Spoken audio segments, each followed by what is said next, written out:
kok enggak ya orang seperti Yusril enggak menganggap ini sebagai sesuatu yang penting untuk didesakkan ke presiden. Orang seperti Natalius, orang seperti Edi Hiarit, orang seperti Otto Hasibuan. Tapi hanya orang yang enggak bermasalah yang berani ngomong itu. Tapi kalau Anda sebagai lawyer pernah main nyuap juga ya susah. Kembali Rakyat Bersuara, tadi saya janji sampai ke geser satu segmen tadi. Bung Refli ingin menyampaikan sesuatu yang saya sendiri nggak dikasih tahu apa sesungguhnya. Tapi kisi-kisinya soal korupsi. Kalau soal pemberantasan korupsi, saya khidmat mendengarkannya. Silakan Bung Refli. Saya memulai pernyataan terakhir dari Ubed tadi. Kalau kita mau memberantas korupsi harus melakukan langkah-langkah radikal. Kan begitu. Kalau ordinary, sementara korupsinya brutal, nggak bisa. Sampai 5 tahun masa pemerintahan ini korupsi nggak akan hilang. Nah, tetapi korupsi itu kan hulu dan hilir. Kita ingat baru-baru ini terjadi kasus yang mungkin bagi sebagian orang biasa. Tapi bagi saya dan orang melihat ini sebagai pintu masuk itu luar biasa. Yaitu Zarub Rikar.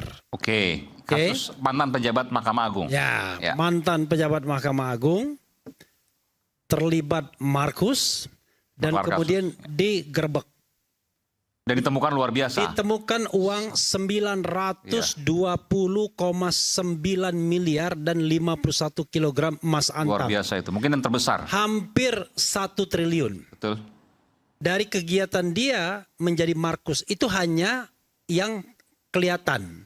Kita nggak tahu mungkin yang sudah jadi mobil, sudah jadi properti, sudah dilarikan ke luar negeri dan lain sebagainya. Dari jabatan dia 2012 sampai 2022 di Mahkamah Agung. Mungkin juga dia extend juga 2 tahun walaupun tidak, tetapi dia tetap jadi Markusnya. Kasus Robert Tanur di mana dia Ronald Tanur, sorry kok Robert terus saya. Ronald Tanur di mana dia akan dijanjikan fee 1 miliar untuk hakimnya 5 miliar. Artinya kalau seandainya seorang Markus saja itu bisa mengumpulkan fee 1 triliun, maka berapa kapitalisasi yang beredar di Mahkamah Agung itu? Kalau misalnya standarnya 1,5 tadi, maka setidaknya 6 triliun beredar di Mahkamah Agung dalam masa kepengurusan atau masa pemerintahannya Zarub Rikar. Ya kan? Bisa dibayangkan. Pertanyaannya adalah kemana uang tersebut? Rasanya nggak mungkin kalau uang tersebut tidak sampai kepada pemutus. Bodoh sekali kan? Kalau misalnya sampainya cuma kepada tukang sapu kan nggak mungkin.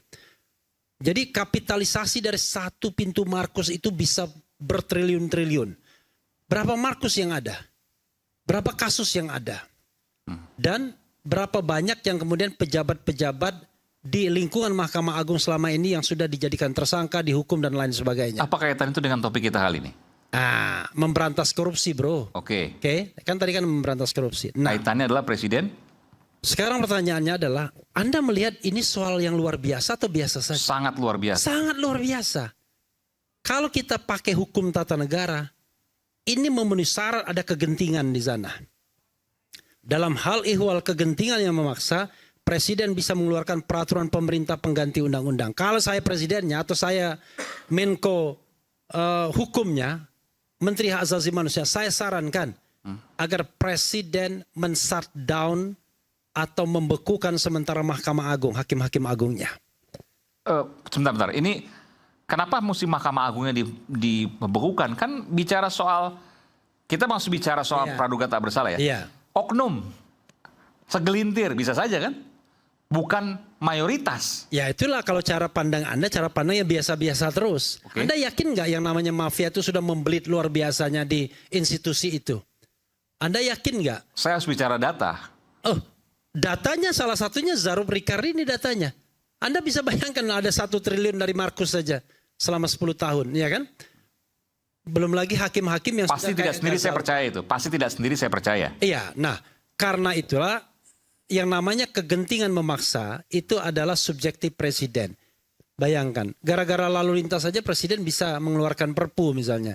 Atau apa perpu terakhir yang dikeluarkan? Perpu mengenai jumlah pimpinan DPR dan lain sebagainya. Pemilu itu aja bisa perpu. Hal-hal yang remeh-temeh. Ini hal yang gawat luar biasa. Pertanyaannya adalah gini, ya, korupsi itu di hulu dan hilir. Di hulunya itu korupsinya, kelakuannya, suap menyuap, main proyek. Korupsi itu ada 3 yang saya sudah pernah sampaikan saya ini. 1, korupsi yang ordinary, biasa, suap menyuap. 2, korupsi kebijakan. Saya menteri, saya kasih kebijakan yang menguntungkan vendor. Yang 3 yang paling bahaya, korupsi berjaringan. Korupsi berjaringan itu ada medianya, ada surveinya, ada centengnya dan lain sebagainya. Begitu kita nyerang korupsi mafia ini, kita yang kemudian bisa masuk penjara, tersangka. Nah, korupsi berjaringan itu salah satunya adalah pasti mengandalkan penegak hukum. Ya kan? Karena tidak mungkin enggak, karena ujungnya adalah para hakim.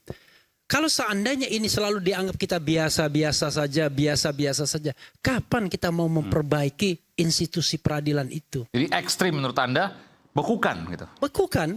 Lalu, dengan bekukan apa yang dilakukan? Seleksi ulang hakim-hakim yang ada. Yang punya integritas terus, yang tidak punya integritas berhenti. Pertanyaannya adalah, Anda akan mengatakan, bisa nggak? Saya mengatakan bisa. Dari sisi kontrak. Dia sebagai kepala negara, begini. Seorang kepala negara itu nggak boleh diam menyaksikan hal-hal yang tidak becus, yang buruk. Masa Anda kemudian nunggu negara ini tenggelam, korupsinya terus berjemaah, hakim-hakimnya tidak berintegritas. Kalau Anda bisa bayangkan nggak? Kalau seandainya Zaro Perikar itu masuk ke Mahkamah Agung dan kita tidak kontrol, selesailah barang itu ya kan, diperingan. Rata-rata kan sekarang korupsi itu diringankan semua itu hukumannya.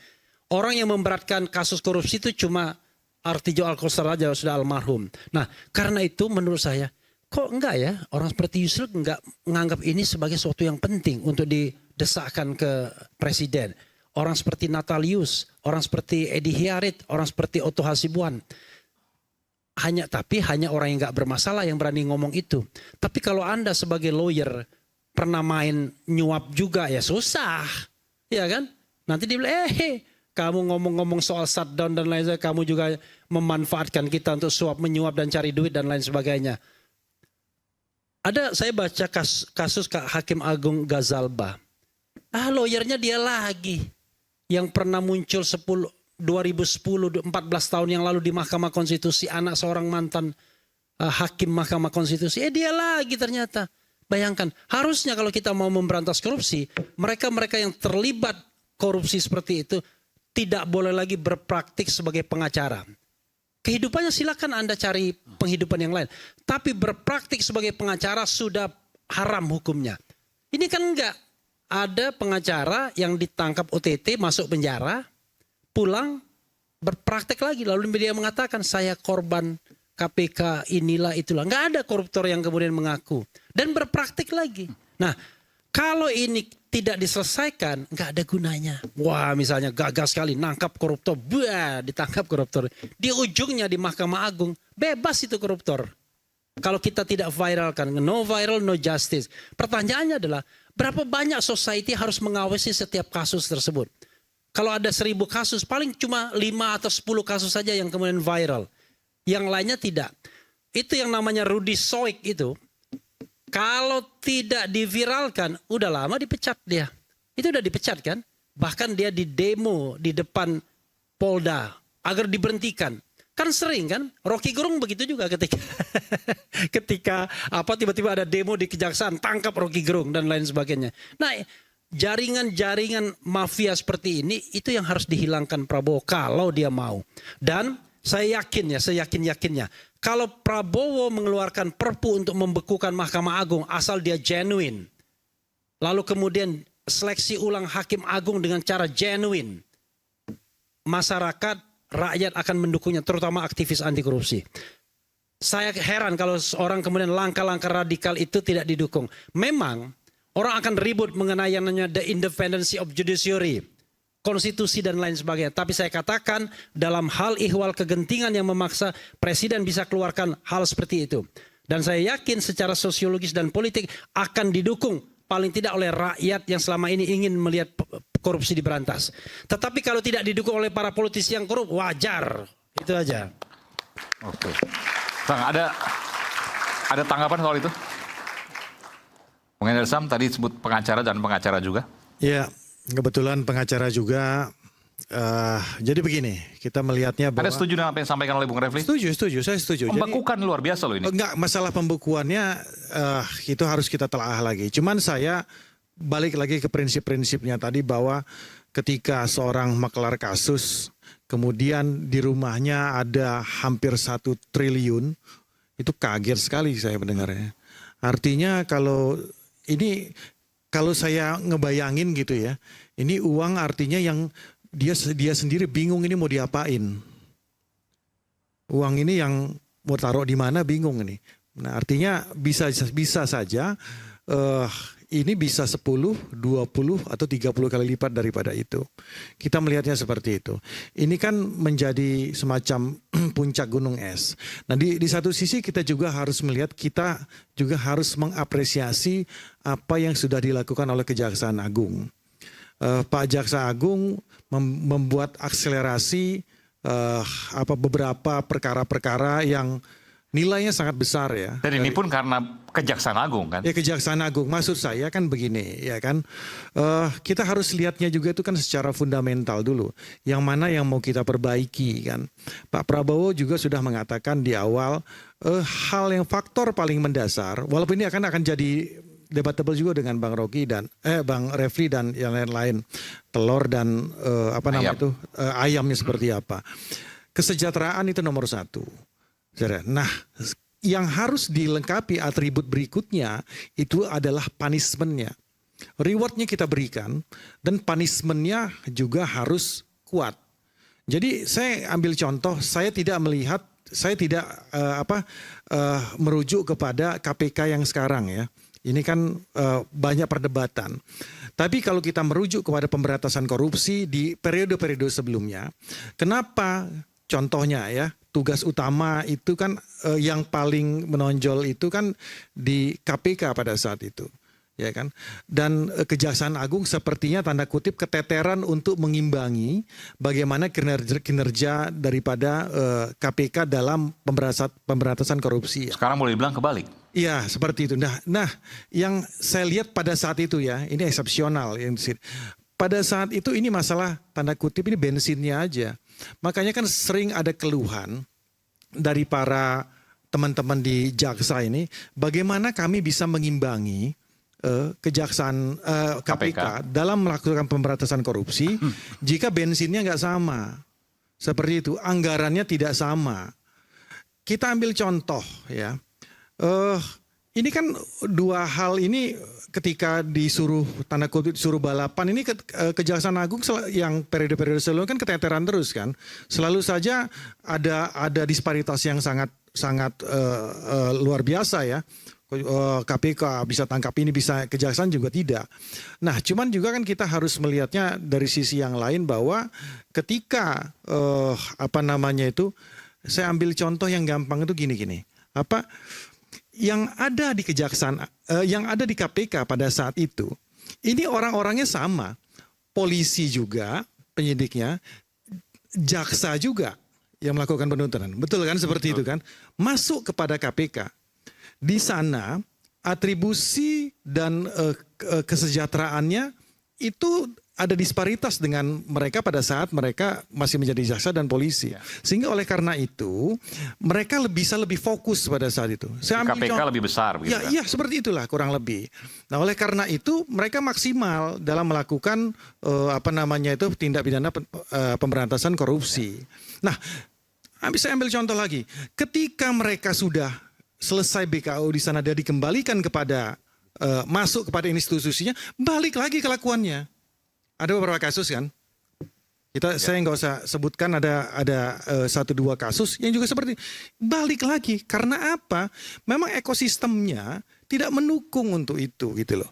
Makanya balik lagi saya kembalikan bahwa ini yang mana yang harus kita dahulukan? Apakah orangnya, ya kan, ataukah sistemnya?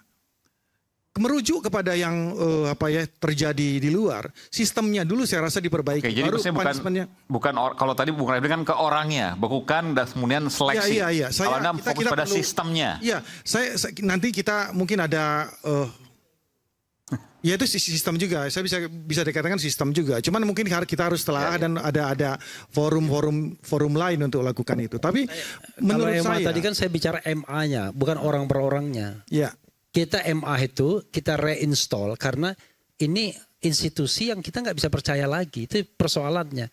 Saya ini orangnya nggak ada. Nggak bisa dipercaya lagi apa sebegitu ekstrimnya. Anda yakin? Iya, saya harus bicara data soal itu. Karena ini kan bicara Udahlah, satu. Anda kan mau mengatakan karena wartawan saya based on data. Udah, kita pakai feeling aja. Ya kan? Kalau saya katakan tadi bahwa ada lebih dari kita satu ini orang, kadang-kadang omong-omongnya gini. Salah satu yang membuat korupsi kita hancur-hancuran ini adalah karena penegak hukumnya. Udahlah, itu kan kita ini kan banyak sekali wow dan lain sebagainya. Tetapi benar, karena mereka dibayar kecil-kecil tuh benar. Tapi Hakim Agung itu enggak, bro. Hakim Agung itu gede, remunerasi. remunerasi dan lain sebagainya. Enggak kecil mereka. Nah, karena itu menurut saya pendekatan kesejahteraan itu hanya salah satu pendekatan. Tetapi peluang untuk mendapatkan suap itu berlipat-lipat dibandingkan berapapun gaji Anda dapatkan. Anda bayangkan enggak? Ada seorang Markus bisa mengumpulkan uang 1 triliun. Nggak pernah terbayang. Sampai kapanpun gaji dinaikkan nggak mungkin segitu. Nah sekarang nggak mungkin kita treatmentnya hanya itu. Ini kan sudah korupsi yang berjaringan. Ini mohon maaf ya, bisa jadi dalam kemarkusan ini, ya kan? Itu sudah ada yang jagain di sana, yang jagain di situ, yang jagain di situ dan lain sebagainya. Seperti Rudi Soik ketika dia mau mengungkapkan mafia BBM, malah dia yang dipecat dan lain sebagainya. Udahlah, di Indonesia ini, aduh ampun dah. Nah karena itu Prabowo harus menjadi bagian dari pemecahan masalah, part of the, ya kan, problem, part of the solution. Tapi ya saya kan menyerah kalau dia part of the problem juga. Artinya kita nggak punya harapan untuk memberantas korupsi. Hanya bisa berharap memberantas korupsi kalau dia sendiri clear. Lalu kemudian dia bisa memobilisasi orang-orang. Kita nih gini nih, udahlah kita main sumpah-sumpahan aja. Pernah nggak Anda menyuap dan lain sebagainya? Kan begitu. Pernah nggak Anda terima suap?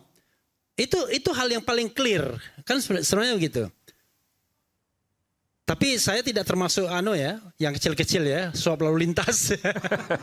Kalau lalu lintas 50.000 apa 100.000 biasa.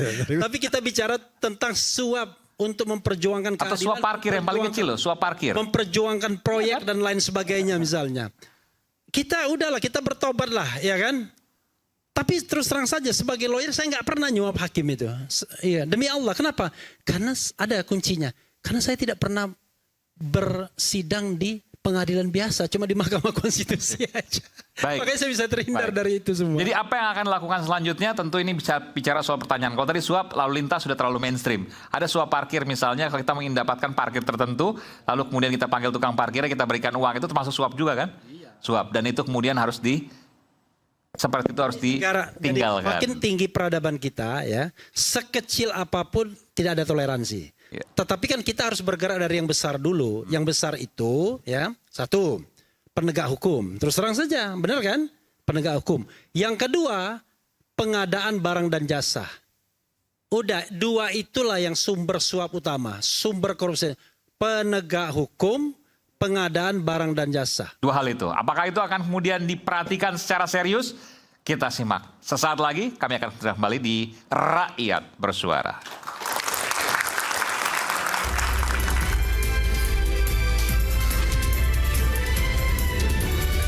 Dia orangnya punya prinsip.